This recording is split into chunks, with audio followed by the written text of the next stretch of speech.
Hi, I'm Catalina, one of your SNAP4CT nutritionists. Today we're talking all about peppers. Do you like peppers? I love peppers. They are so easy to work with and they're so full of nutrition. Let's get to know them a little bit better. Peppers are grouped into two categories. The sweet peppers, which are all the sweet bell peppers, for example, and they're very mild in flavor. And then we also have the chili peppers, all of those that are really hot, like your jalapeno peppers, for example, your habanero peppers as well. Did you know that a red bell pepper is a mature green pepper? Hot peppers get their heat from a substance called capsaicin.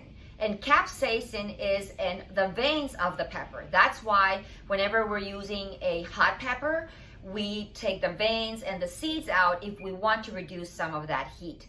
What capsaicin does is that when we eat it, it tricks the nerve endings in our mouth to sense pain or heat.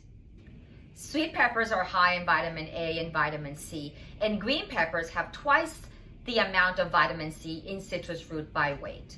Chipotle is a process for smoking dry chili peppers, and it's usually used on mature jalapeno peppers. So how do we select our peppers when we go to the farmer's market or the grocery store? We want to look for peppers that have an even color and very smooth skin, whether it's a hot pepper or chili pepper or one of those bell peppers. So try to avoid those that have mushy spots or dark colored spots. So how do we store peppers?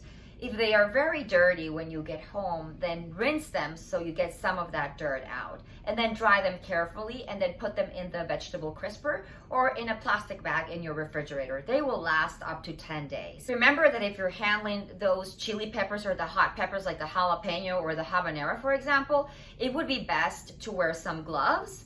And remember to not touch your face, your eyes, your mouth, your nose, because you will feel it. So how do we prepare these peppers? They can be eaten raw or they can be eaten cooked, made into sauces. You can also stuff them with vegetables, with rice, potatoes. They are so delicious any way you cook them. And today I have a wonderful dip for you. This is an eggplant and red pepper dip that I'm pretty sure that you're going to love. Let's get started. Let's take a look at the ingredients that we have here. We have some red bell pepper, we have some eggplant, and then we have some white onion. We have some oil. It could be olive oil or canola oil.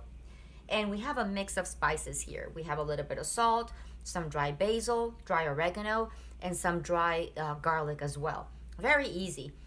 The skin on the eggplant, you don't have to remove it, but you could if you wanted. We leave it on because we want added fiber, added nutrition, and also added color. You're not going to feel it because we're going to throw everything into a blender once it's roasted, so you're not going to feel any chunks of skin because everything will be very smooth. The only thing that we need to do now is pour the oil over our vegetables and then our dry spices. We sprinkled it all over the vegetables. You just want to make sure that you get all of the oil in between the vegetables so that they roast nicely. We're going to roast this at 400 degrees for 45 minutes or until done. So always check like every 20 minutes or so just to make sure that it's done.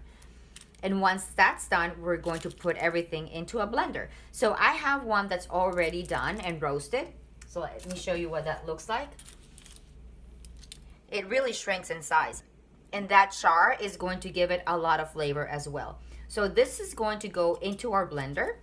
I added a little bit of water to the bottom of the blender just to help the blades a little bit in getting this going. And now we're going to add our roasted vegetables.